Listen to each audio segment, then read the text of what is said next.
political ad. So who has the right messaging on this? Who better to ask than pollster Frank Luntz? He's a Fox News contributor also and looks at these ads in detail. Frank, always great to see you. And by the way, I'm right here in Cincinnati, so I'm at ground zero of all this political advertising.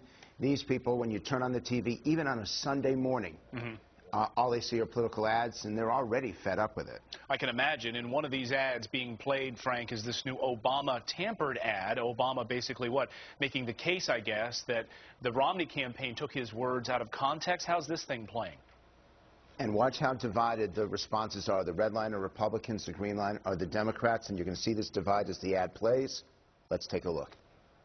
Seen this ad? If you got a business, you didn't build that. Wait a minute. Romney deliberately altered the meaning of the president's words. Actually, he was talking about building infrastructure and education, not that individuals don't build their businesses. Romney's been caught doing this before. Another attack ad was called a blatant fast one for manipulating video of the president. See the whole tape and decide for yourself. How do those types of things play, Frank? Do people go to the website then to get the facts, or is the damage already done? Well, neither in most cases. If you're trying to figure out whether an ad that you may or may not have seen or that you don't know of was possibly altered, then you're trying to remember now what was altered and who made the claim, and it becomes even more confusing than how I've described it to you. And so it really doesn't have that much of an impact. Now, there's a second ad because Romney is doubling down on this issue. And the polling that we have suggested that's a smart approach. Let's take a look at how Mitt Romney talks about small business owners.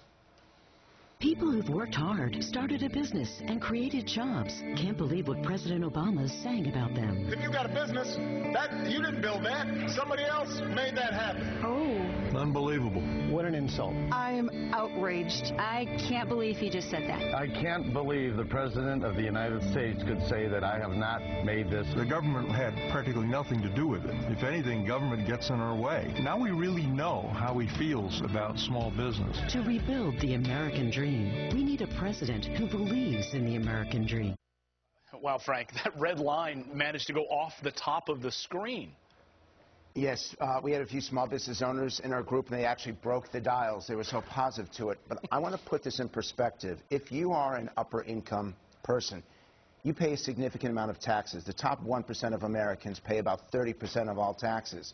In fact, they paid for those roads. They paid for those schools. And the bottom 50% only pay 10% of all taxes. So they're benefiting from the top 1%.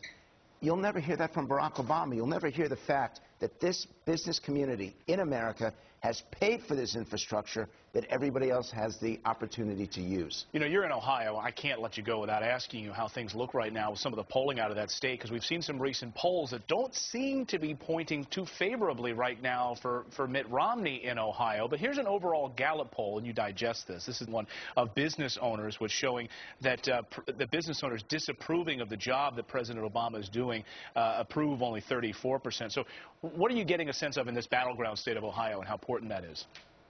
I'm getting a sense that Ohio voters don't yet connect to Governor Romney, that they see him as a problem solver, but they wonder whether he understands their problems.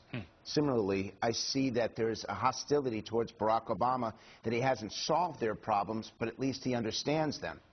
And so you've got one candidate they like, one candidate they respect, and Obama has a narrow advantage in that conflict right now. Fascinating.